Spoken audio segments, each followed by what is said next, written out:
ছোট ভাই বড় হইয়া সময় মতো বিয়া করে ফেললো, বড় ভাই বিবাহ করে নাই।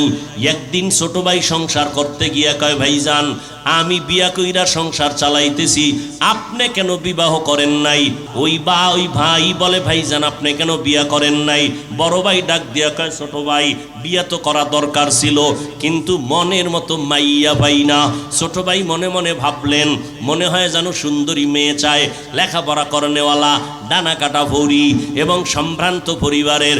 ছোট ভাই খুঁজে একটা মেয়ে বের করলো, বড় ভাইরে ডাক দিয়া কয়, ভাইজান সম্ভ্রান্ত পরিবারের একটা মেয়ে পাইছি, বড় ভালো, বাবাও ভালো, মাও ভালো, মেয়েটা বিশ্ববিদ্যালয়ে পড়ে। বড় ভাই ডাক দিয়া কয়, এমন মেয়ে আমি চাই না, ডানা কাটা পরিও চাই না, এত প্রতাপশালী লোক আমার দরকার নাই। তো তুমি কি চাও? বড় ভাই ডাক দিয়া কয়, আমি এমন একটা মেয়ে চাই রে ভাই, আমার দুনিয়াতে এমন একজন মেয়ে আমার স্ত্রী হবে, যেই স্ত্রী আমার ডান হাতটা ধইরা আমাকে জান্নাতে ঢুকাইয়া দিবে এবং একটা সন্তান আমাকে লালন পালন করে আদর্শওয়ালা বানাবে, যেই সন্তানের আদর্শে সমাজ আলোকিত হয়ে যাবে। ছোট ভাই কয়, এমন মাইয়াও নাই, তোর কপালে বিয়াও নাই। এবার বড় ভাই যাওয়ার সময় কয়, শোন ভাই শোন, আমার অন্তরের তামান্না আর নিয়ত যদি খাঁটি হয়, শুনো, একদিন আগে হোক পরে হোক আমার আল্লাহ আমার আশা পূরণ করবে। আল্লাহ দয়াময় না? আল্লাহর মতো দয়াময় আছে কেউ? এরে আম্মা জান, ওই সন্তানকে আপনি আদর্শ মানুষ বানাবেন, আগে আপনাকে আদর্শওয়ালা হতে হবে। এই জন্য ইমাম গজালি বিশ্ববরেণ্য দার্শনিক, বড় ওলিয়ে কামেল, তিনি বলেন, প্রত্যেকটা বাচ্চার জন্য মা হলো প্রাথমিক শিক্ষিকা। মা সন্তানকে যা শিখাবে সন্তান তাই শিখবে। মা সন্তানকে ড্যাড শিখাবে, সন্তান শিখবে, আব্বা শিখবে। কিন্তু গজবের মোবাইল আসার পর সন্তানরা এখন বোবা হয়ে যাইতেছে, আব্বু কয় না, আম্মু বলে না, মোবাইল দেখতে দেখতে বোবা হয়ে যাচ্ছে। এরে আম্মা জান, এই দুনিয়াতে যত ভালো ভালো সন্তান দেখেন, সব হলো মায়ের অবদানের কারণে। আমার বলার সময় নাই। এরে আম্মা জান, ছোটবেলা থেকে মায়ের আদর্শ পেয়েছি। আল্লাহ আম্মা জানের কণ্ঠ ভালো দিছেন, আমগো কণ্ঠ ভালো দিছেন। আম্মা গজল শিখাইতেন, কোরআন আম্মা আমাদের শিখাইছেন। উজানির কারি ইব্রাহিম রহমাতুল্লাহ আলাইহি 11 সন্তানের সর্বশেষ সন্তান কারি মঞ্জুর আহমদ রহমাতুল্লাহ আলাইহি যাইতেন, আম্মা জানকে পর্দার আড়াল থেকে কোরআন শিখাইছেন। আমারে হাতে দইরা উজানি নিয়ে গেছেন। উজানির কারি ইব্রাহিম রহমাতুল্লাহ আলাইহির কবরের কিনারায় দাঁড়াইয়া মোনাজাত দিয়া কয়, আব্বা জান একটু দোয়া করবেন, আল্লাহ যেন সন্তানটারে বড় আলেম বানায়। মা গজল শিখাইতেন, ওই মায়ের থেকে শিখছি রে মা, আপনার সন্তানটারে কেন কোরআন শিখাইতে পারেন না, নামাজ শিখাইতে পারেন না? এখনো মায়ের কথা ভুলতে পারি না। সন্তান মায়ের কারণেই দুনিয়াতে দামি হয়েছে, মায়ের আদর্শের কারণে সন্তানগুলো দামি। এরে পর্দার আড়ালের আম্মা জানেরা, ওই যুবক আল্লাহর ওলির সাথে মোলাকাত করলেন, আল্লাহর ওলির কাছে দোয়া চাইলেন, জিজ্ঞাসা করলেন, বিয়া করেছো? বড় ভাই বলে, বিয়া করি নাই। কেন বিবাহ করো নাই? বড় ভাই বলে, হুজুর এমন একটা কন্যা আমি চাই আমার জীবনে আপন বানাবো, যেই মেয়েটা আমার হাত ধরিয়া আমাকে জান্নাতের ময়দানে পৌঁছায় দিও। এ কথা বলতে না বলতে হঠাৎ মসজিদের বাহির থেকে জানালার পাশ থেকে এক মেয়ে সালাম দিল। হুজুর বলে, কে তুমি? বলে, আমি এই এলাকার একটা কন্যা সন্তান। কেন আসছো? আমার আব্বা অসুস্থ, দোয়া করবেন। আমার আব্বা বড় ভালো মানুষ, গরিব যদিও, তবে আল্লাহর মোহাব্বতের বান্দা, দোয়া করবেন আল্লাহ সুস্থ করবেন, না হয় ঈমানের সাথে যেন বিদায় হওয়ার তৌফিক দান করেন। হুজুর বলে, মা তোমার বিয়া হয়েছে কিনা? বলে হয় নাই। কেন তোমার বিয়া হয় নাই? বয়স কত? বলে এত। সীমানা ছাড়ায় যাচ্ছে কেন? বিয়া হয় না। মেয়েটা জানালার পাশ দিয়ে পর্দার আড়াল থেকে বলে, হুজুর একটু দোয়া করবেন, মনের মতো কোনো ছেলে পাই না। কেমন ছেলে চাও? হুজুর আমি এমন একটা ছেলে চাই, যেই ছেলে আমার জীবনের স্বামী হইয়া আমাকে হাত ধরে ধরে আমাকে জান্নাতের ময়দানে নিয়ে যাবেন, এবং আমার সন্তান যদি হয় আদর্শ সন্তান বানাইবেন, ও মা সমাজের অন্ধকার দূর করবেন। আল্লাহর বান্দা শুই না কয়, হুজুর মনের মতো মনে হয় পেয়ে গেলাম, আপনি যদি মধ্যে থাইকা প্রস্তাবের মাধ্যমে একটু ব্যবস্থা করে দেন। বলে বাবা গরিব। বলে গরিব লাগবে না, আমার সন্তান আমার একজন আপন, যদি স্ত্রী ভালো হয় এটাই যথেষ্ট। হুজুর মধ্য থাইকা বিবাহের বন্ধনে আবদ্ধ করে দিলেন। এবার স্বামী আর স্ত্রী দোনোজন সংসার চালানো শুরু করলেন। দোনোজন আমার আল্লাহর গোলাম, এক বেলার নামাজও বন্ধ নাই। আজান হয়ে গেল, খানা বন্ধ, কাজ বন্ধ, নামাজে দাঁড়ায় গেলেন। সারা রাত যায় নামাজে বসে চোখের পানি ছেড়ে কাঁদেন, ও আল্লাহ আমাদের দাম্পত্য জীবন সুখময় করে দাও, একটা নেককার সন্তান দাও। রব্বি হাবলি মিন লাদুনকা যুররিয়াতান তাইয়্যিবাতান ইন্নাকা সামিউদ দুআ। আল্লাহর কাছে দোয়া করলেন, আল্লাহ একটা নেককার সন্তান দিও। আল্লাহ তাআলার কাছে চাইতে দেরি, আল্লাহ দোয়া কবুল করতে দেরি করেন না।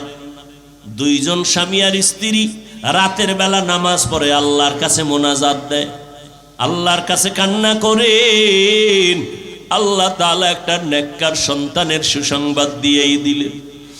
এই যুবকেরা ভালো করে শোন, নামটা বলার পরে গুগলে সার্চ দিয়ে দেখবি সন্তানটা কেমন মা বাবার সন্তান। ভালো করে শোন, মা বাবায় দোয়া করছেন, কান্না করেছেন, এক হাতে তালি বাজে না। দুইজন স্বামী আর স্ত্রী যখন এক মনের হয় তখন ওই বাগানে ফুল ফুটে। দুইজন এক মনের মানুষ। মা হাজেরা যদি ইব্রাহিম নবীর মোহাব্বতের না হইতেন, ইব্রাহিম নবী কোরবানিতে পাশ করতে পারতেন না। স্ত্রী যদি দিনদার না হয়, ওই স্বামী ফুলের বাগানে ফুল ফুটাইতে পারে না। আল্লাহ একটা ছেলে সন্তান দান করলেন। ছেলেটারে সুন্দরভাবে লালন পালন শুরু করেছেন। নবীর তরিকা মতে ডান কানে আজান, বাম কানে ইকামতের আওয়াজ দিলেন। আজ আমার বাংলাদেশি মুসলমানেরা জানেও না যে ডান কানে আজান দিবে, বাম কানে ইকামত। যাও দিবে হসপিটাল ওয়ালারা তা জবাই করেছে। ও যুবক ভালো করে দেখো, মা বাবার দোয়া পাওয়ার কারণে সন্তান এত দামি হয়ে গেল।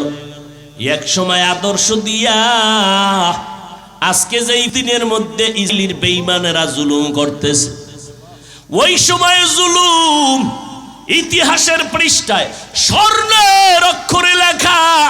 ওই সন্তান সিরিয়ার জমিনটারে বিজয় করেছেন, মিশরের জমিনটারে বিজয় করলেন। বাইতুল মুকাদ্দাসের উপরে জালেমের হিংস্র আক্রমণ, আল্লাহর বান্দা বাইতুল মুকাদ্দাসকে নিয়ে আসলেন জালেমদের হাত থেকে, মুসলমানের নিরাপত্তা দিয়েছেন। এত দামি এক সন্তান, কেবল মায়ের সন্তান, কেমন বাবার সন্তান, আর কেউ নয়। ইতিহাসের পৃষ্ঠায় তার নাম গুগলে সার্চ দিলে তার ইতিহাস পাইবা। সুলতান সালাউদ্দিন আইয়ুবী রহমাতুল্লাহ আলাইহি। খাদিজার কথা যদি আমার মনে পড়ে যায়, আমি চোখের পানি ধরে রাখতে পারি না রে আয়েশা, কারণ তোমাকে বুঝাতে পারবো না। তুমি আমার সুখের সময়ের বিবি, খাদিজা আমার দুঃখের সময়ের বিবি। কেমন আমি মুহাম্মদের ঘর নাই, বাড়ি নাই, চতুর্মুখী দুশ্মনের আক্রমণ। ওই সময় খাদিজা জীবনের সব সম্পদ আমাকে হাদিয়া দিয়েছেন, সব আমাকে দিয়ে দিলেন। আমি হেরা গুহায় গিয়া আল্লাহর ধ্যানে কাটাইতাম। কোরআন নাজিলের আগে আমি 40 বছর পর্যন্ত হেরা পাহাড়ে যাইয়া ওখানে বসে বসে আমি আল্লাহর ধ্যানে সময় কাটাইতাম।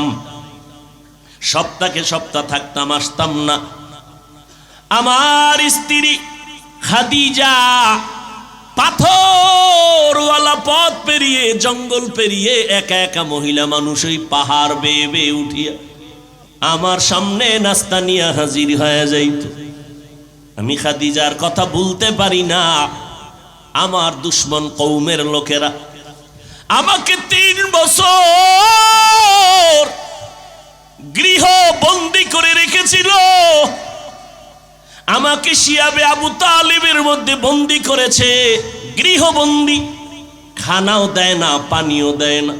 আমি এত কষ্ট পাই, আমি গাছের পাতা ছিঁড়ে ছিঁড়ে তারপরে খাইতাম। আমি গাছের পাতাগুলো চাবাইয়া চাবাইয়া পেটের ক্ষুধা নিবারণ করেছি রে আয়েশা। ওই সময় আমাকে গৃহ বন্দী করে রেখেছে, খানা নাই, পানি নাই। কিন্তু খাদিজার উপরে কোনো হুলিয়াজারি নাই, খাদিজা স্বাধীন।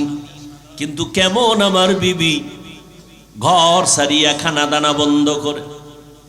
আমি মোহাম্মদের মায়ায় খাদিজাও আমার সাথে আইসা শিয়াবে আবু তালিবের মধ্যে আমার সাথে একসাথে দিন রাত কাটায়। আমিও গাছের পাতা খাই, খাদিজাও গাছের পাতা খায়। এরে আয়েশা, কোনদিন আমার খাদিজাকে নিয়ে কোনো কথা বলবা না, আমি বরদাস্ত করতে পারি না রে আয়েশা। আল্লাহ জিব্রাইল আমিন দিয়ে পাঠায়, কয় পয়গম্বর খাদিজারে সালাম দিছে আমার আল্লাহ, তার জন্য জান্নাতের ভেতরে আলাদা একটা ঘর আল্লাহ বানায় রাখছি। ওগো নবীর উম্মতেরা হয়ে আজি দিশাহারা, কোরআন হাদিসের চলো যখন যাহা চায় মনে, নবী বিনে কে তারাবে পুলসিরাত মিজানে, নবী বিনে কে তারাবে পুলসিরাত মিজানে। উম্মতের কান্ডারি নবী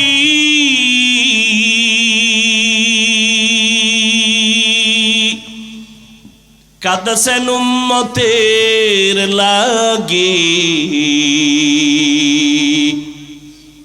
এখনো কাঁদেন নবীজি শুয়ে মদিনার পানে, নবী বিনে কে তারাবে পুলসিরাত মিজানে, নবী বিনে কে তারাবে পুলসিরাত মিজানে। এরে পর্দার আড়ালের আম্মা জানেরা, আপনাদের কত সম্মান আমার আল্লাহ বাড়াইছেন। কিয়ামত পর্যন্ত দুনিয়ার কেউ নারীদের সম্মান আলাদা করে বাড়াতে পারবে না। যত রাস্তা আছে সব রাস্তায় আল্লাহ বাড়ায় রাখছেন। এরপরেও যদি কোনো বেঈমান, কোনো মুনাফিক বলে ইসলাম নারীর অধিকার দেয় না, আমরা বাড়াবো, আল্লাহর কসম কিয়ামত পর্যন্ত যদি অপচেষ্টা করে নারীর সম্মান বাড়াতে পারবে না, বরং নারীরা হবে ওই মুনাফিকের কারণে আরো অপমান। এরে আম্মা জানেরা, আপনারা নবীদের মায়ের মতো মা, সাহাবায়ে কেরামের মায়ের মতো মা, আপনারা আলেমদের মায়ের মতো মা। আজকে মুলাদির এই মাদ্রাসার স্টেজে 4-5টা সন্তানের মাথায় পাগড়ি দেওয়া হলো, এরা কোরআনের হাফেজ। এদের মা বাবার জীবনটা কত ধন্য। এরে আম্মা জান, মনটা কি চায় না একজন কোরআনওয়ালার মা হইয়া কবরে যাবে? কোরআনওয়ালা সন্তান আপনার জানাজার ইমামতি করবে, কোরআনওয়ালা সন্তান কবরের কিনারায় দাঁড়ায় মায়ের জন্য প্রাণ খুলে দোয়া করবে। এরে আম্মা জান, বিধবা নারীকে নবী বিয়া করে গোটা দুনিয়ার বেঈমানদের জানায় দিলেন, এই জাহেল গোষ্ঠীরা, তোরা বলো নারীদের অসম্মান নাই, আমি মুহাম্মদ আমার ভরা যৌবনে 25 বছর বয়সে 40 বছরের বিধবা নারীকে বিবাহ করার মাধ্যমে আমি প্রমাণ করে দিলাম ইসলাম সারা নারীর সম্মান আর কেউ দিতে পারে নাই। শুধু কি তাই, এই আম্মাজান খাদিজা রাদিয়াল্লাহু আনহার গর্ভ থেকে আমার রহমতের নবীকে আল্লাহ 4টা কন্যা দিয়েছেন। কয় কন্যা? নবীর ছেলে নাই। এই দুনিয়ার জাহেলেরা কন্যা সন্তান পাইলে মনে কষ্ট পাও। আল্লাহ পাক নবী বলেন, ও দুনিয়ার মানুষ, আমি মুহাম্মদ বিশ্ব নবী, শ্রেষ্ঠ নবী, রহমতের নবী, আমার কোনো ছেলে নাই, আমি 4 কন্যার বাবা। তুমি জান্নাত, একটা জান্নাতের মালিক হয়ে যাবে। তুমি যদি 2টা কন্যার বাবা হতে পারো, তুমি 2টা জান্নাতের মালিক হয়ে যাবে। কন্যাদের এত দাম হয়ে যাইতাম, কি লাভ হবে? 10টা ছেলে যদি হয় আর ওই ছেলেদের কারণে যদি বাবার হাতে হ্যান্ডকাপ লাগে, জেলখানায় যায়, এই রকম 20টা সন্তান হলো বাবা মায়ের কোনো লাভ নাই। আর যদি একটা সন্তান হয়, মা বাবার সম্মান বাড়ে। সবাই মা বাবার জন্য দোয়া করে, সন্তানের কারণে মা বাবার সম্মান বাড়ে। ওই একটা সন্তান দুনিয়ার জন্য বড় দামি সন্তান হয়ে যাবে, মা বাবার জন্য সফলতা নিয়ে আসবে। ও দুনিয়ার বাবারা, আপনি কন্যা পাইছেন, মনে মনে ভাবতেছেন ছেলে হইলে বুঝি আমার লাভ হতো। না রে বাবা, লাভ দেওয়ার মালিক আমার আল্লাহ। তুমি যে মেয়েটা পাইলা, আল্লাহ তাআলা শুকর আদায় যদি করতে পারো, আমানত রক্ষা করতে পারো, আর এই মেয়েটাকে যদি দিনদার পাত্রস্থ করতে পারো, আল্লাহ তাআলা এই মেয়ের জামাইয়ের মাধ্যমে এমন উপকার তোমার করবে, 10টা ছেলের দ্বারাও সে উপকার হবে না। আল্লাহ পারেননি? এরকম মেয়ের জামাই নাই? জীবন দিয়া শ্বশুর শাশুড়িকে খাওয়ায়, তা তোমার ছেলের থেকে জামাই ভালো। আল্লাহকে আমি মেয়ে দিছি তোর উপকারের জন্য, শুকর আদায় কর। রহমতের নবী দুনিয়াতে আসলেন গোটা দুনিয়ার মানুষের জন্য। আল্লাহ পাক রহমত করে পাঠাইলেন আমার নবীকে। মানুষ যেন তার শ্রেষ্ঠত্ব ধরে রাখিয়া কবরে যেতে পারে, বিনা হিসাবে জান্নাত পেতে পারে। এই জন্য আল্লাহ ব্যবস্থা রেখেছেন 2টা। একটা ব্যবস্থার নাম কিতাব, আর একটা ব্যবস্থার নাম কিতাব পড়ানো উস্তাদ ব্যক্তি। সমস্ত ব্যক্তিদের মধ্যে শ্রেষ্ঠ ব্যক্তি রহমাতুল লিল আলামিন, আর সমস্ত কিতাবের মধ্যে শ্রেষ্ঠ কিতাব হলো কোরআনুল কারীম। দুটোটা আল্লাহ আমাদের দান করেছেন। কোরআন আমাদের হাতে আছে, রহমতের নবী আমাদের হাতে নাই। কোরআন বুঝার জন্য আমরা কার কাছে যাব? রহমতের নবী বলেন, জমিনের মধ্যে কোরআন ধরাইয়া দেওয়ার মতো একদল উস্তাদ আছে আমার বন্ধু, এরা ছাড়া আর কারো কাছে যাইবা না। এরা এক দল, আর কোনো ভিন্ন দল নয়। এরা ডাক্তার না, এরা প্রফেসর না, এরা হলো উলামায়ে আহলে হক। বলেন কি? কথা বলতে হবে, শুধু ওলামা নয়, উলামায়ে আহলে হক বলতে হবে। কারণ আমার সোনার বাংলায় বিশাল একটা বাহিনী আছে ওলামাদের, তারা বাতেল। তারা কি? বাতেল। কালেমার উপরে তারা কলম ধরে, লা ইলাহা ইল্লাল্লাহ মুহাম্মাদুর রাসূলুল্লাহ। আলেম কয় এই কালেমাটা মানা যাবে না। নাউজুবিল্লাহ। ইয়ে না, একদল আলেম বলতেছে ওমরে ফারুক রসুলের সাহাবী, সে বেদাতি, সে ভণ্ড। আরো জোরে বলেন। একদল আলেম বলে আমরা কোনো পীর মানি না, ওলি মানি না, আউলিয়া মানি না। আল্লাহর কসম একবার, আল্লাহর কসম 2 বার, আল্লাহর কসম 3 বার, ওয়াল্লাহি বিল্লাহি তাল্লাহি। ভালো করে মুলাদির মুসলমান মনে রাখবেন, যারা বলবে আমরা ওলি মানি না, আউলিয়া মানি না, তারা কোরআন শরীফ মানে না, তারা বুখারী শরীফ মানে না, তারা ভণ্ড। তারা কি? আল্লাহ কয় আমি দুই দল মানুষের সাথে যুদ্ধ করতে চাই। দুই দল, এক দলের কথা আছে কোরআনে, আর এক দলের কথা আছে বুখারী শরীফের ভিতরে। কোরআনের বর্ণিত দলটার নাম সুদখোর যারা, তারা আল্লাহ পাক বলেন ইয়া আইয়ুহাল্লাযীনা আমানুত্তাকুল্লাহ ওয়া যারু মা বাকিয়া মিনার রিবা ইন কুনতুম মুমিনিন। আল্লাহকে ভয় করো মুমিনেরা, সুদের থেকে নিজেকে বাঁচাও যদি প্রকৃত মুমিন হতে চাও। ফা ইল্লাম তাফআলু ফাআযানু বিহারবিম মিনাল্লাহ, যদি এরপরও গাদ্দারি করে হারাম খাও, রেডি থাক, আমি আল্লাহ রসুলের পক্ষ থেকে যুদ্ধ হবে তোর সাথে। আল্লাহ যুদ্ধ করবেন, কতটা রাগ করে বললেন। কাদেরকে বললেন? যারা সুদের সাথে জড়িত। সুদের সাথে যারা জড়িত এদের নামাজ কবুল হবে না, রোজা কবুল হবে না, দাওয়াত কবুল হবে না, দান কবুল হবে না, মোনাজাত কবুল হবে না। আর এক দলের সাথে আল্লাহ যুদ্ধ করতে চান, ওই দলের কথা আছে বুখারী শরীফের ভিতরে। ক্বালান নবিয়্যু সাল্লাল্লাহু আলাইহি ওয়া আলিহি ওয়া সাল্লামা ফীমা ইয়ারবিহি আন রাব্বিহি আযজা ওয়া জাল্লা মান আদা লি ওয়ালিয়ান ফাকাদ আযানতুহু বিল হারব। এই এতটা অসুস্থ, হঠাৎ করে সীমাহীন। আমি 9:30টার আগে স্টেজে আসবো, সেখানে আমার 40 মিনিট আমি পাগলের মতো ছিলাম। এখন আমি অসুস্থ, বুঝতে দিতেছি না, কষ্ট করেও চিল্লাইতেছি। শুরুতেই অনেক পাও হাত ধরে কিন্তু বুঝাইছি, উঠলে আমি মোনাজাত দিয়ে দেব, হাত দুইটা উপরে উঠাই ফেলুন, শেষ। এত কষ্ট করি আপনারা মূল্যায়ন দিবেন নাকি? মাস্তানি পাইছেন নাকি? এটা কি নাটকের প্যান্ডেল নাকি? মন চাইলে বসবেন, মন চাইলে উঠবেন, আলেমদের কষ্টের মূল্য দিবেন না?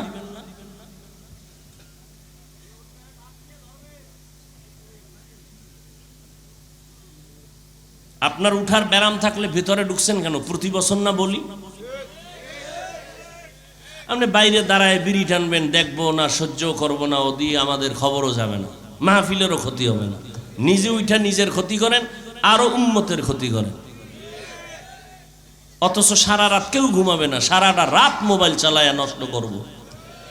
আর এখানে যতক্ষণ বসা থাকবেন, মজলিস যতক্ষণ চলবে, আল্লাহর অনবরত রহমত নাজিল হবে। প্রচন্ড কষ্ট করে কিন্তু আমি কথা বলতেছি। এক ধ্যানে আমার দিকে 1 মিনিট তাকাইলে বুঝতে পারবেন আমি অসুস্থতা কেমন, ইশারায় কিছুটা তাকাইলে বুঝতে পারবেন। আল্লাহ সুস্থতার নিয়ামত বাড়ায় দেন। আপনার তো মনে করেন এক রাত, আমাদের 12 মাস, 12টা মাস প্রতি রাত। এখানে না আজকে একদিন একটা বয়ান করছি, ঢাকা বা ভিন্ন জায়গায় থাকলে তো 2টা 3টা, আসরের পর, মাগরিবের পর, এশার পরে। যদি কই 10টা করুম ডেলি, তো 10টা নেওয়ার জন্য মানুষ বলে বয়ান লাগবে না, খালি মোনাজাত দিয়ে যাবেন। ডেলি যদি আমি 12 মাস হেলিকপ্টারে বয়ান করতে চাই, আমার সব রেডি। আমি স্পষ্ট বড় অক্ষরে লিখে দিছি, কপ্টারের প্রোগ্রাম নিষেধ, স্পষ্ট লেখা। এরপরও টাকাওয়ালারা টাকা খরচ করার জায়গা পায় না, তো একজনে যদি সব টাকা দেয়, দিনের স্বার্থে একটু খরচ করুক, সেই স্বার্থে যাই। 3.5 লাখ টাকা দিয়ে ভোলা নিছে তারা, ভাড়া দেওয়া লাগছে হেলিকপ্টারের অ্যাকাউন্টে 3.5 লাখ, ও টাকা তাদের অ্যাকাউন্টে পাঠিয়ে দেওয়া লাগছে। হিসাবে হাদিয়া আমার তেমন দেয় নাই, ওদিকে পরোয়াও করি না। যে সমস্ত মানুষ আমার হাদিয়া নিয়ে সমালোচনা করে, এরা সবগুলো কবিরা গুনাহ করে, সবাই কবিরা গুনাহ করে। তওবার আহ্বান করব আমি। শুধু শুধু সমালোচনা করে গুনাহগার হন কেন? কি এত শখ লাগে গুনাহ করতে না? আর একজনের সমালোচনা করে গুনাহ করতে মজা লাগে? জীবনে বেঈমানি আর বেয়াদবি করি না, আজও সঠিক রাস্তায় আছি। এ কারণে হাজারো তুফানের মাঝে আল্লাহ আজও সম্মানের সাথে টিকায় রাখছেন। সারা দুনিয়া এক হয়ে গেল, কোনো পরোয়া করি না। যদি ইখলাস নিয়ে থাকি, আল্লাহ আরো সম্মান বাড়াবেন ইনশাআল্লাহ।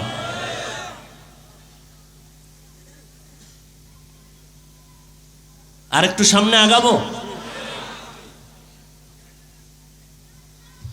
আল্লাহ আমি কিন্তু ভূমিকা ঘুরাইতেছি। আমার আলোচনা আর রহমান আল্লামাল কোরআন খালাকাল ইনসান আল্লামাহুল বায়ান, আমার আলোচনার থিম সেখানে। আমি ওদিক থেকে ঘুরাইয়া ঘুরাইয়া ভিতরে ঢুকতেছি, ভূমিকা টানতেছি।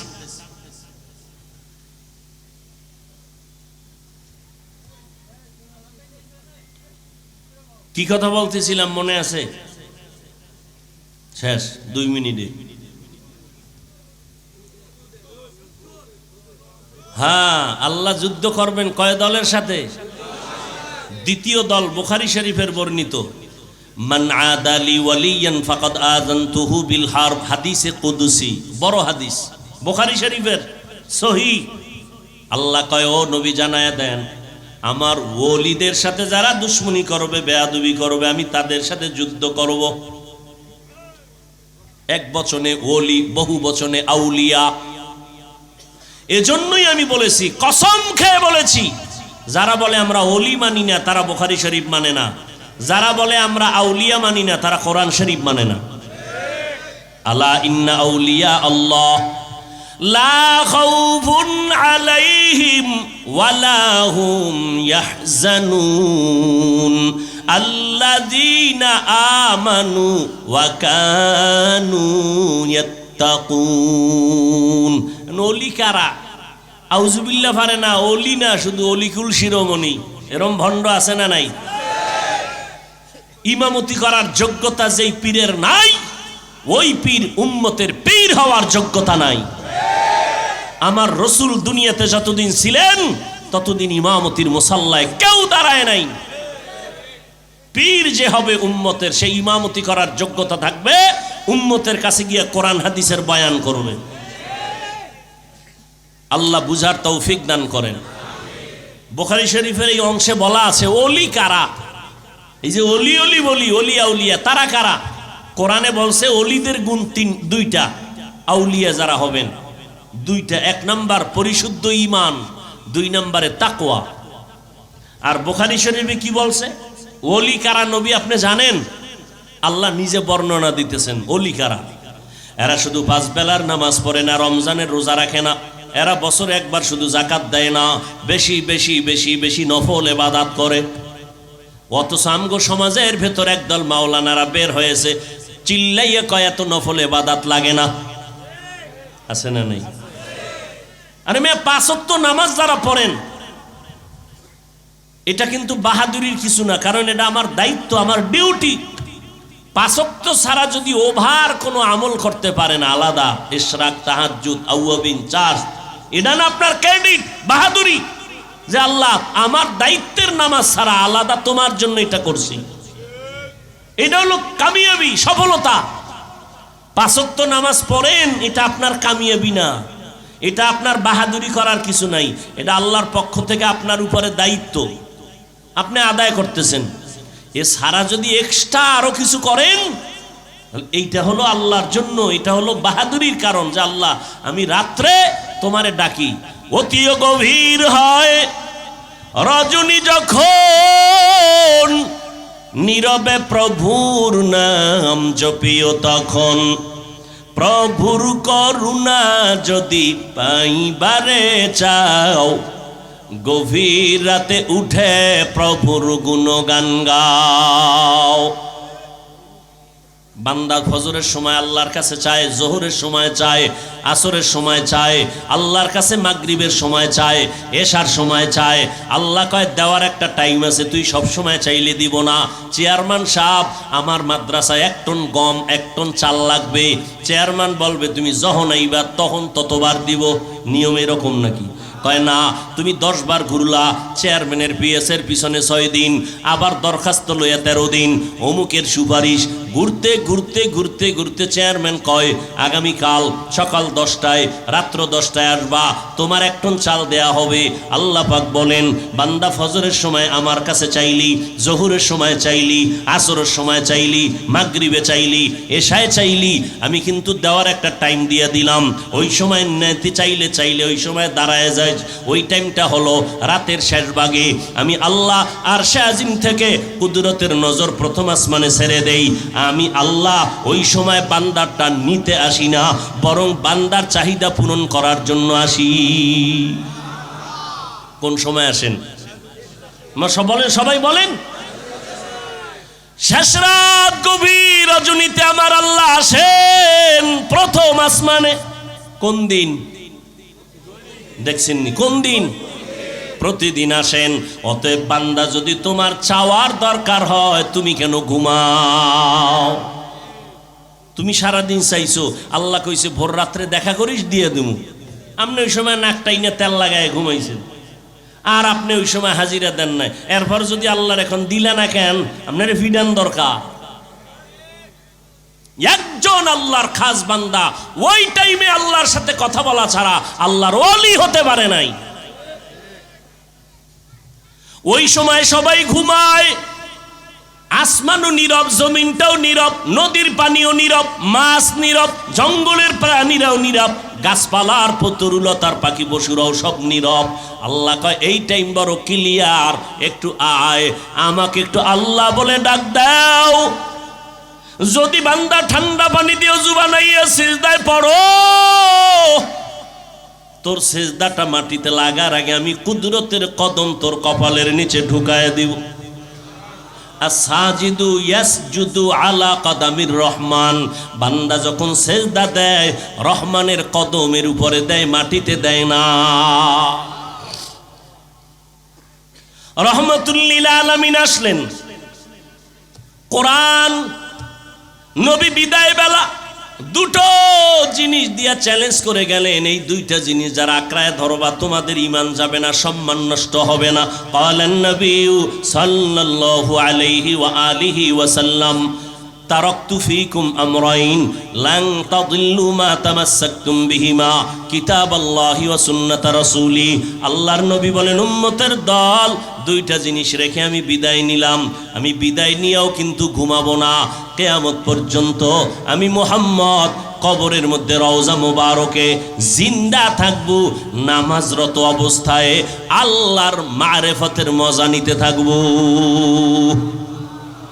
قال النبي صلى الله عليه وآله وسلم الأنبياء أحياء في قبورهم وفي رواية يصلون। নবীরা সবাই কবরে জিন্দা। আমগো সমাজে মাওলানা আছে এক দলারা নবীদের জিন্দা মানে না, কয় মরা। আছে না নাই? আবার শুধু মরাই বলে না, বলে কবরের মধ্যে আল্লাহ কোরআনে বলেন আমি কবরের ভিতরে রিজিক দেই। কি দেয়? আরে ভাই কথা বলেন, রিজিক দেয়। তো এখন ওই মূর্খরা যারা নবীরে জিন্দা মানে না, হেরা প্রশ্ন করে, এই তোমগো হুজুরে যে কইলো নবী কবরে জিন্দা, আবার রিজিকও আল্লাহ দেয়, তো কি দেয়, রুডি না ভাত? আচ্ছা যদি রুডি বা ভাত দেয়, তো এখানে পানি পায় কই, গেলার জগ এডি কই পায়? এইরকম ফাউল কথা বইলা বইলা সাধারণ মানুষের বিভ্রান্ত করে। এরম আলেম আছে না নাই? এই জন্য বলছি ওলামায়ে আহলে হক বলতে হবে, কারণ ওলামাদের বিশাল এক বাহিনী আছে, এরা বাতিল। যারা নবীদেরকে জিন্দা মানেন এরা হক না বাতিল? আমি আবার কই, তোমার জবাব আমার কাছে আছে। নবীরা কি খায়? রুটি খায় না ভাত খায়? কি খায় আর কেমনে খায়? জাগা ভাই কই? এই জবাব আমি ওই দিন দিমু যেই দিন তুমি আমার একটা জবাব দিবা। আমরা যখন মায়ের গর্ভে ছিলাম, জিন্দা ছিলাম নি? আমার কথা কয় না? জিন্দা। আল্লাহ তাআলা এক ফোঁটা পানির মাধ্যমে মায়ের বাচ্চা দানিতে পানি নিয়া ওই পানিটারে আল্লাহ জমাট রক্ত, এরপরে গোশত, এরপরে হাড্ডি, এর উপরে গোশত, এইভাবে আল্লাহ বানাইছেন। ওয়ালাকাদ খালাকনাল ইনসানা মিন সুলালাতিন মিন তিন সুম্মা জাআলনাহু নুতফাতান ফি কারারিম মাকিন সুম্মা খালাকনান নুতফাতা আলাকাহ ফাখালাকনাল আলাকাতা মুদগাহ ফাখালাকনাল মুদগাতা ইযামা ফাকাসাউনাল ইযামা লাহমা সুম্মা আনশা'নাহু খালকান আখার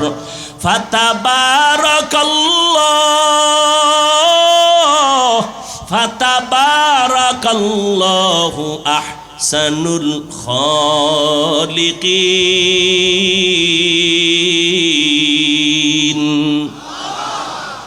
আল্লাহ আল্লাহ তাআলা বলেন আমি এইভাবে করে করে একটা স্ট্রাকচার তৈরি করি। এ বান্দা তাকায় দেখ, প্রথম জমিন থেকে প্রথম আসমান 500 বছরের দূরত্ব, একটা আসমান মোটা 500 বছরের দূরত্ব, এক আসমান থেকে আর এক আসমানের মাঝখানে খালি জায়গা 500 বছরের দূরত্ব। এইভাবে 7টা মহাশূন্য, 7টা আসমান আমি বানাইছি, 7টা জমিন বানাইছি। ফি সিত্তাতি আইয়াম, মাত্র 6 দিন। কয় দিন? 6 দিনে আল্লাহ বানাইলেন। তাকায় দেখ, এত বিশাল আসমান আল্লাহ সেট করেছেন, নিচের থেকে একটা খুঁটিও নাই, উপর থেকে কোনো রশির টানাও নাই, অথচ এই ছোট্ট একটা প্যান্ডেলে কি পরিমাণ খুঁটি দিছে। ডেকোরেশনওয়ালারা কয় আরো ভাললে আরো দিমু, ঠিক নি? এরপরও ভয়, রশি দিয়া টানা দেয়, বাঁশ দিয়া টানা দেয়। আমার মাওলা কেমন কুদরতের মালিক! এত বিশাল 7টা আসমান আল্লাহ বানাইছেন, 7টা জমিন বানাইছেন। আল্লাহ তাআলা খুঁটি ছাড়া টানায় রাখছেন, নড়াচড়াও করে না, বেয়াদবিও করে না।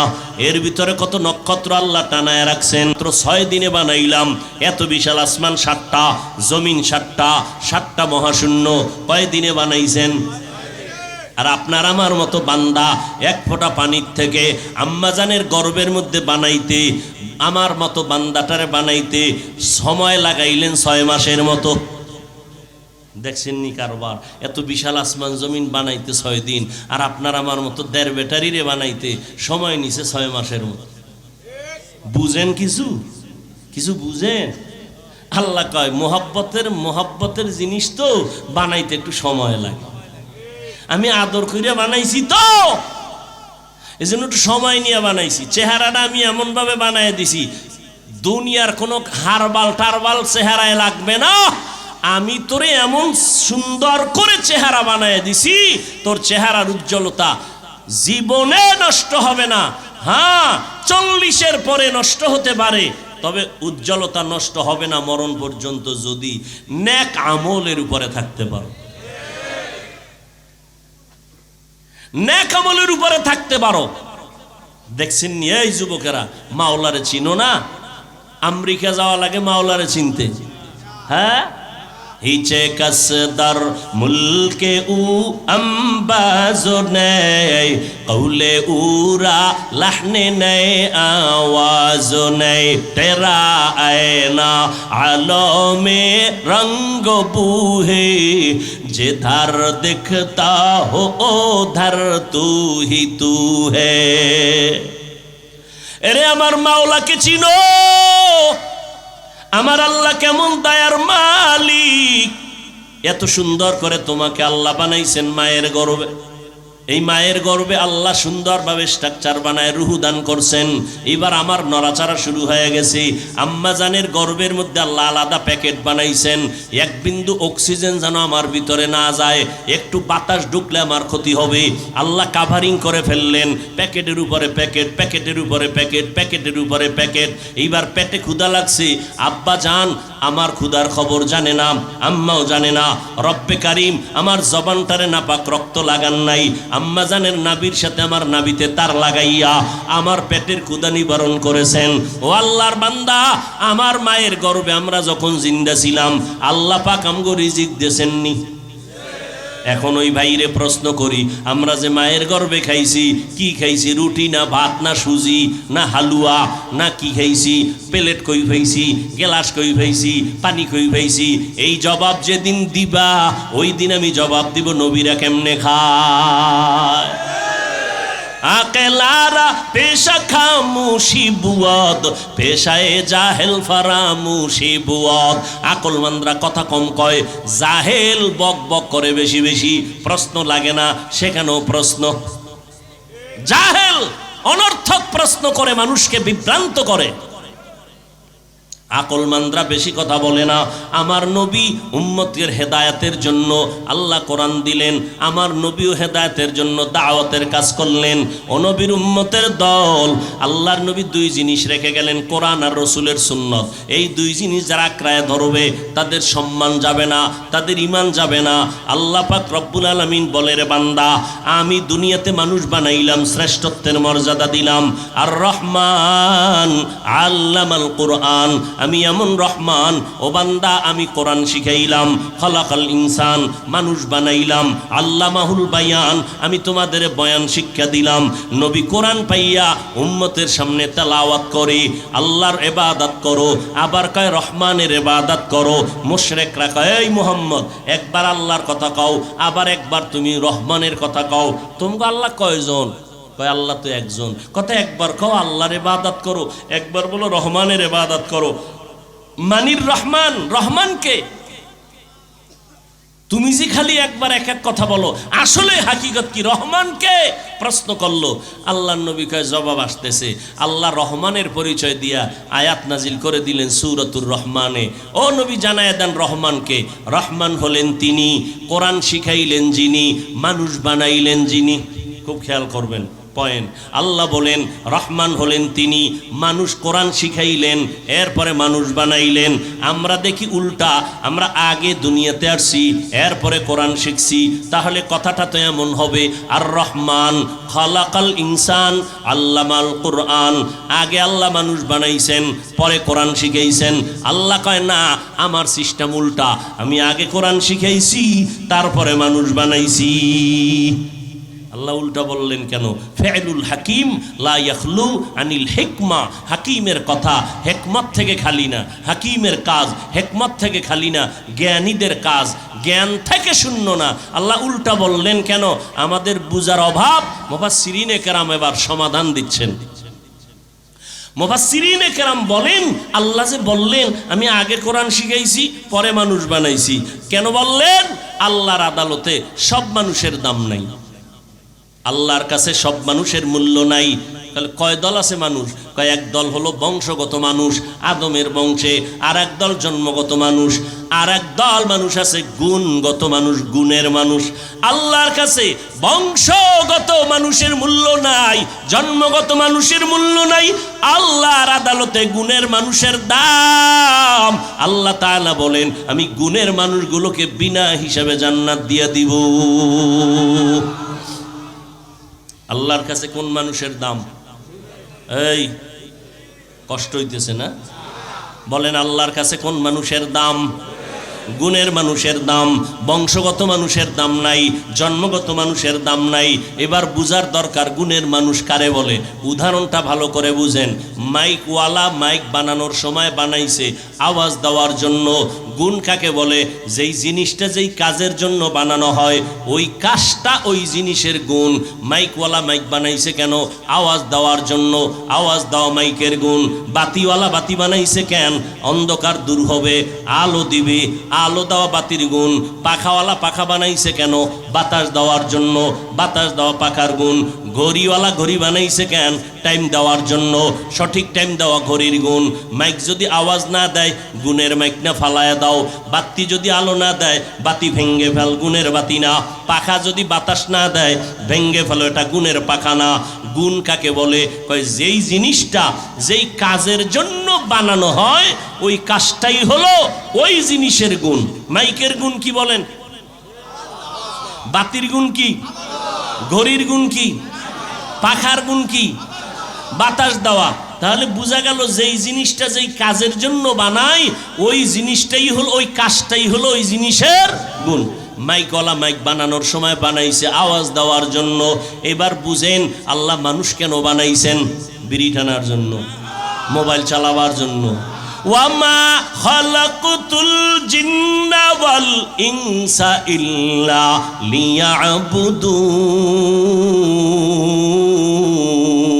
লিয়াবুদুন। মা খালাকতুল জিন্না ওয়াল ইনসি বাখা জুজ ইবাদত নিস্তে মাকসুদ আজ্জাহা। আল্লাহ বলেন আমি মানুষ কেন বানাইছি জানোনি? ইবাদতের জন্য। কি জন্য বলেন? ইবাদতের জন্য। আল্লাহ মানুষ বানাবার আরেকটা কারণ আর আয়াতে বলেন আল্লাযী খালাকাল মাউতা ওয়াল হায়াতা লিয়াবলুয়াকুম আইয়ুকুম আহসানু আমালা। আমি আল্লাহ মানুষ বানাইছি আমলের পরীক্ষা নেওয়ার জন্য। আল্লাহ তাআলা মানুষ বানাইছেন ইবাদতের জন্য। তাহলে প্রমাণ কি? যেই জিনিসটা যেই কাজের জন্য বানায় ওই কাজটা হলো ওই জিনিসের গুণ। মানুষ বানাইছেন কোন কাজের জন্য? ইবাদত। বলেন এবার মানুষের গুণ কি? ইবাদত করা মানুষের গুণ। কিন্তু বান্দা তুমি ইবাদতটা কেমনে করবা, নিয়ম শিখা লাগবে। নিয়ম ছাড়া ইবাদত করতে পারবা না। নিয়মটা জানার জন্য কোরআন লাগবে। বলেন বলেন, নিয়ম জানার জন্য কি লাগবে? কোরআন। কোরআন বুঝতে হলে হাদিস লাগবে, হাদিস বুঝতে হলে আলেম লাগবে। অতএব তুমি আলেমের কাছে যাইয়া কোরআনটা শিখো। কোরআন শিখা সেই নিয়মে তুমি ইবাদত করো, তাহলেই তুমি গুণের মানুষ। আল্লাহ এই দিকে ইঙ্গিত করে বলেন, আমি আগে গুণের মানুষ বানাই নাই, আমি আগে কোরআন শিখাইছি, তারপরে গুণের মানুষ বানাইছি। যারা কোরআন শিখিয়া ইবাদত করবে তারা গুণের মানুষ, আর তাদের জন্য বিনা হিসাবে জান্নাত। গুণের মানুষের জন্য জান্নাত আল্লাহ বানাইছেন। গুণের মানুষ যদি হতে চাও কোরআন পড়ো, কোরআন শিখো। কোরআন শিক্ষার ফ্যাক্টরির নাম হলো রমনা পার্ক। কোরআন শিক্ষার ফ্যাক্টরি কি? মাদ্রাসা। কি মাদ্রাসা? এই মাদ্রাসায় আসো, আল্লাহর কোরআন শিখো। এই পর্দার আড়ালের আম্মা জানেরা, সন্তানটারে ডাক্তার বানাবেন, কোনো বাধা নাই, দোয়া করে গেলাম। ও যুবক, আমি এতক্ষণ যে চিল্লাইলাম একবারও কিন্তু বলি নাই পাঁচ করলে টুপি মাথায় না দিলে তোমার গুনাহ হবে। এতক্ষণ চিল্লায়া কিন্তু একবারও বলি নাই স্কুলে পড়লে গুনাহ হবে, কওমি মাদ্রাসায় না পড়লে গুনাহ হবে, তাবলীগ না করলে গুনাহ হবে, পীরের কাছে না গেলে গুনাহ হবে, কওমি মাদ্রাসায় না পড়লে গুনাহ হবে। একবারও কিন্তু বলি নাই স্কুল ছেড়ে দাও, কলেজওয়ালারা কলেজ ছেড়ে দাও, আমগো মতো হুজুর হইয়া যাও। একবারও কিন্তু বলি নাই। এতক্ষণ চিল্লাইয়া কি বুঝাইতে চাই? যতদিন বেঁচে থাকবা গুণের মানুষ যদি হইয়া মরতে চাও, আমার আল্লাহর গোলাম হও, মদিনাওয়ালার তরিকার মালা গলায় লাগাও। এতে স্কুল ছাড়া লাগবে না, চাকরি ছাড়তে হবে না। স্কুলওয়ালারা স্কুলে পড়ো, কলেজওয়ালারা কলেজে পড়ো। তবে সাবধান, তুমি ভুলিয়া যাইও না তুমি একজন মুসলমান, তুমি রসুলের উম্মত। এরে যুবক, তুমিও মুসলমান, আমিও মুসলমান। তোমার আল্লাহ আমার আল্লাহ এক, তোমার নবী আমার নবী এক, তোমার কোরআন আমার কোরআন এক, তোমার কাবা আমার কাবা এক, তোমার ধর্ম আমার ধর্ম এক, তোমার কালেমা আমার কালেমা এক, তোমার আমার মরণকালে কাফন হবে তিনটা সংখ্যা এক, কালার হবে আলাদা। চরমনাইওয়ালাদের কালার একরকম, তাবলীগওয়ালাদের কালার একরকম, সারসিনেওয়ালাদের কাফনের কালার আলাদা। তা কি হইব? কি সে এক? সাদা। কি কি? সাদা হবে কাফন। সাদা কাফন সবার পরা লাগবে। এখন কেন কালার নিয়ে তো কিলাকিলি আমগো সমাজে চলেনি? কেউ কালো, কেউ সবুজ, এ নিয়ে কিলাকিলি কেন রে বাবা? একটু মরণের কাফনের কথা চিন্তা করো। সব সাদা। কে পীর, কে মুরিদ, কে বক্তা, কে শ্রোতা, কে ডাক্তার, কে রুগী, কে ইমাম, কে মুক্তাদি। কাফনের মধ্যে যেদিন ঢুকবা বক্তাগিরির ভাব শেষ। কাফনের উপরে লেখা থাকবে বক্তার লাশ, ডাক্তারের লাশ, সব একাকার হয়ে যাবে। কবরের সাইজও হবে এক। কবরের মধ্যে রেখে যখন বিদায় নিবে সবার বেলায় প্রশ্ন হবে তিনটা, তাও হবে এক। রবের পরিচয় দাও, ধর্মের পরিচয় দাও, রাহমাতুল লিল আলামিনের পরিচয় দাও। তিনটা প্রশ্ন। দুনিয়াতে ছেলে মেয়েরা পরীক্ষা দেয়, প্রশ্নপত্র ফাঁস যদি হইয়াই যায় ছেলে মেয়েরা খুশি, কিন্তু সরকারি আইনে তার দণ্ডনীয় অপরাধ। কিন্তু আমার মাওলার নিজাম আর সিস্টেম কি? আল্লাহ প্রশ্নপত্র ফাঁস করে দিলেন, নবীরে পাঠাইয়া কয় সবাইরে প্রশ্ন বারবার স্মরণ করাও, আলেমদের কয় বারবার স্মরণ করাও। প্রশ্নপত্র সবার বেলায় তিনটা, কবরের প্রশ্ন তিনটা, রবের পরিচয় দাও, ধর্মের পরিচয় দাও, রাহমাতুল লিল আলামিনের পরিচয় দাও। তিনটা প্রশ্ন ফাঁস করে দিছেন। এরপরও যদি জবাব দিতে না পারেন কবরে ওরে ফিডা রে ফিডা, কঠিন পিডা হবে। আল্লাহ পাক বলবে রে ধর, ধরার মতো ধর। দুই পার্শ্বের মাটিকে আল্লাহ বলবেন জোরে জোরে চাপ দাও। এত জোরে চাপ দিবে পাজরের হাড়গুলো চুরমার হয়ে যাবে। কান্না করেও লাভ হবে না রে যুবক। একটা বেতের বাড়ি সইতে পারি না, রাতের বেলা ঘুমাইতে গেলে মশার কামড় সইতে পারি না, মশারি টানায় ঘুমাই। আর গুনাহগার হইয়া কবরে গেলে পোকামাকড়ের কামড় কই পাবি? মশারি। ওই কবরের মধ্যে কোনো মশারির আয়োজন নাই। এক জাররা পরিমাণ গুনাহ নিয়ে গেলেও তোমার শাস্তি কঠিন ভাবে হবে। এরে আল্লাহর গোলাম, তুমিও মুসলমান আমিও মুসলমান, তুমিও নবীর উম্মত আমিও নবীর উম্মত, তুমিও কোরআন মানো আমিও মানি, কিন্তু দুঃখ লাগে আমি আজকে টুপি মাথায় না দিলে লজ্জা লাগে। আর তুমি কেমন মুসলমান, তুমি টুপি মাথায় দিলে লজ্জা লাগে। আমি দাড়ি কাটতে লজ্জা পাই, তুমি দাড়ি রাখতে লজ্জা পাও। আমি মসজিদে না ঢুকলে লজ্জা পাই, তুমি মসজিদে ঢুকতে লজ্জা পাও। আমি লম্বা জামা না পরলে লজ্জা লাগে, তোমার লম্বা পোশাক পরলে লজ্জা লাগে। আমি বেপর্দায় চললে লজ্জা পাই, তুমি পর্দায় চলতে গেলে লজ্জা পাও। চিন্তা করো তুমি কেমন মুসলমান। ও পর্দার আড়ালের আম্মা জানেরা, আল্লাহ সন্তান দিয়েছেন, কত মা কত বাবারা কান্দে সন্তান পায় না, কত তাবিজ কত তদবির, এরপরও সন্তান নাই। আল্লাহ আপনাদের সন্তান দিছে, সন্তানটারে মানুষ বানায় যান। এই দুনিয়াতে সন্তান আদর্শ মানুষ হওয়ার ক্ষেত্রে মা বাবারও যথেষ্ট পরিমাণ অবদান রাখতে হবে। আম্মা জানের আদর্শ পায়ে কিন্তু সন্তান ভালো হয়। এরে ভাই জানেরা ও পর্দার আড়ালের মা বোনেরা, সন্তানটারে আদর্শ মানুষ বানায় যাবেন, ডাক্তার বানাবেন বাধা নাই, তবে আদর্শ কোরআনওয়ালা ডাক্তার বানাইয়েন। ইঞ্জিনিয়ার বানাবেন বাধা নাই, তবে কোরআনওয়ালা আদর্শ ইঞ্জিনিয়ার বানাবেন। আপনার সন্তানের ব্যবহারে যেন আলেমরা কষ্ট না পায়, আপনার সন্তানের আচরণে মুরব্বীরা যেন কষ্ট না পায়, আপনার সন্তানের ব্যবহারে যেন কোনো আপনজন কষ্ট না পায়। সন্তান ডাক্তার হবে, কোরআন পড়বে, মা বাবার জন্য দোয়া করবে। এরে আম্মা জান, আল্লাহ পাক আপনাদের এত মর্যাদা দিয়েছেন, সন্তানের জন্য দোয়া করবেন আর সে আজিমে চলে যাবে, এক সেকেন্ড দেরি হবে না। এরে আম্মা জানেরা, ও বিদ্যু বাবাজি, ওই ভালো সন্তান যদি চাও, গাছ ভালো লাগাও ফল ভালো পাইবা। আম্মা জানের ঘরে আইনো ভালো মা, ঘরে আনো ভালো সন্তান পাইবা। ঘটনাটা আমি কালকেও ভোলায় বলেছি, আজকে একটু বলে যাই, বলবো? দুই ভাই, গুগলে সার্চ দে, বাসায় গিয়ে দেখবি সুলতান সালাউদ্দিন আইয়ুবীকে কেমন মা বাবার সন্তান। আজ আমার মা কই, সন্তানের জন্য কয়দিন দোয়া করছেন আল্লাহর কাছে। আমগো হুজুরগো কাছে খালি তাবিজের জন্য, তেল ভরা পানি ভরার জন্য লাইন দেন। সন্তানের জন্য কোনো তেল পরা তাবিজ লাগবে না, মা বাবাই তেল পরা তাবিজ পরার জন্য যথেষ্ট।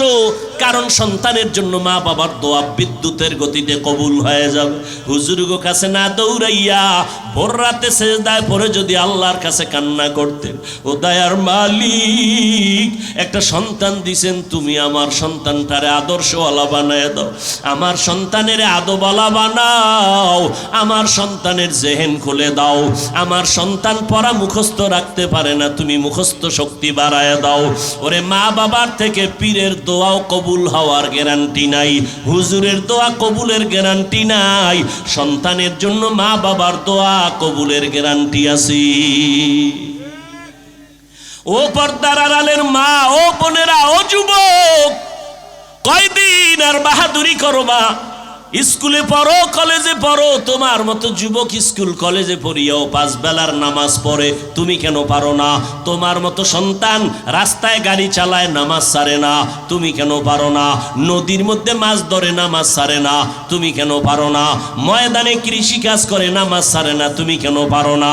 ও বুড়ারা, আপনার মতো কত বুড়া হাতে লাঠি নিয়ে মসজিদে গিয়া 5 বেলার নামাজ পড়ে, আপনি কেন পারেন না?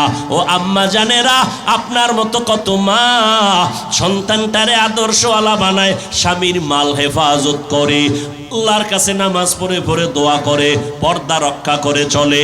এরে আম্মা জান, আপনি কেন নামাজ পড়তে পারেন না? ও যুবতী বোনেরা, তোমার মতো বোন কলেজে পড়ে, নামাজ পড়ে, মোবাইলে অযথা সময় নষ্ট করে না, নামাজ পড়ে আল্লাহর কাছে দোয়া করে, চরিত্র ভালো রাখে।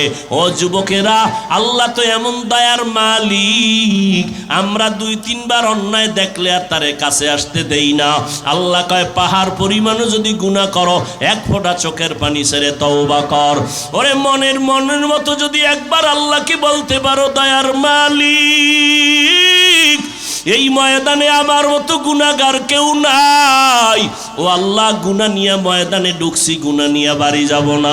তবে এটাও সত্য, আবু জাহালের মতো মানুষ পাথরওয়ালা অন্তরের কপালে হেদায়াত হবে না। আবু জাহাল নবীরে দেইখা তওবা করলো না, কালেমাও পড়লো না।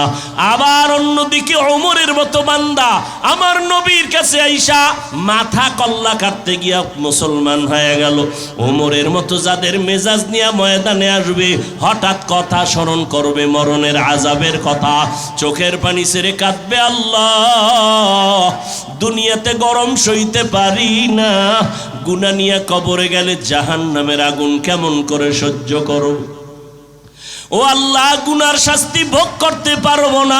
আল্লাহর কোরআন সত্য, নবীর কথা সত্য, ওলামায়ে কেরাম মিথ্যা কথা বলেন না রে বাবা। আল্লাহর কাছে তওবা করার মতো যদি করো, ও পর্দার আড়ালের আম্মা জান, সন্তানের জন্য তওবা করে দোয়া করেন, গুনাহ ছাড়েন, নামাজ পড়েন। ও বৃদ্ধ বাবাজিরা, যুবকেরা, মা বাবার দোয়া নিয়ে সামনে আগাও। ওই মা বাবার দোয়া ছাড়া আমি বান্দা চেয়ারে বসতে পারি নাই। ওই মা বাবার দোয়া ছাড়া তুমি পরীক্ষায় পাশ করতে পারো নাই। মা বাবার দোয়া, চোখের পানি ছাড়া তুমি বান্দা টাকার মালিক, বাড়ি গাড়ির মালিক হতে পারো নাই। কত মা বাবা গরিব, কষ্ট কইরা তোমারে আমারে মানুষ বানাইছেন। মায়ের মনে চাইতো আঙ্গুর বেদানা খাবে, কেনার মতো টাকা ছিল না। বাবার মনে চাইতো ইলিশ মাছ দিয়া খানা খাবে, কেনার টাকা নাই। আজকে তোমার ফ্রিজে কত মাছ, তোমার ঘরে এত ফল, কিন্তু যারা খাওয়ার আশা করলো তারা সাদা কাফনের বাসিন্দা হয়ে কবরে গেল। এখন তুমি ফল নিয়ে কাঁদলেও লাভ হবে না রে বাবা। ওই মা বাবার দোয়া নিয়ে সামনে আগাইও, ওলামায়ে কেরামের পরামর্শ নিয়ে সামনে আগাও। আল্লাহর কাছে গুনার কথা স্মরণ করে তওবা করো। কান্না যদি না আসে, আমার মাওলার কাছে কান্নার জন্য তৌফিক চাও। গাভীর ওলান থেকে দুধ বের করে ভেতরে যেমন ঢুকানো সম্ভব না, জাহান্নামের ভয়ে যারা কান্না করবেন, নবী বলেন তাদেরকে জাহান্নামে ঢুকানো সম্ভব না। আল্লাহর মোহাব্বত নিয়া গুণের মানুষ যদি হইতে চাও রে বাবা, ডাক্তার হও, ইঞ্জিনিয়ার হও, আমার মাওলার কোরআনের তেলাওয়াত শিখো, মা বাবার দোয়া নিয়ে চলো। মা বাবার কাছে পাইলে মাথায় হাত বুলায়া দোয়া নাও, মুরব্বি পাইলে দোয়া নাও, ওলামায়ে কেরাম পাইলে দোয়া নাও। আর খাঁটি মনে তওবা করো। মরিয়া গেলে যাব, হায়াতের মালিক, রিজিকের মালিক আমার আল্লাহ। জীবনে আর নামাজ ছাড়বো না, বেপরদায় চলবো না, মা বাবাকে কষ্ট দিব না, আর নামাজ ছাড়বো না, দাড়ি কাটবো না, আর এই জমিন ও দেশ জাতির বিরুদ্ধে ষড়যন্ত্র করব না। তওবা করার মতো যদি কারো অন্তর তৈরি হয়, মুনাফিকি যদি না থাকে, খাঁটি তওবার নিয়তে দুটো হাত আমার আল্লাহকে দেখায় দাও। আয় আল্লাহ, হাতগুলো কবুল করে নেন, তওবা কবুল করে নেন, তওবার উপরে মজবুত হইয়া চলার তৌফিক দান করেন, আমিন। আলহামদুলিল্লাহ।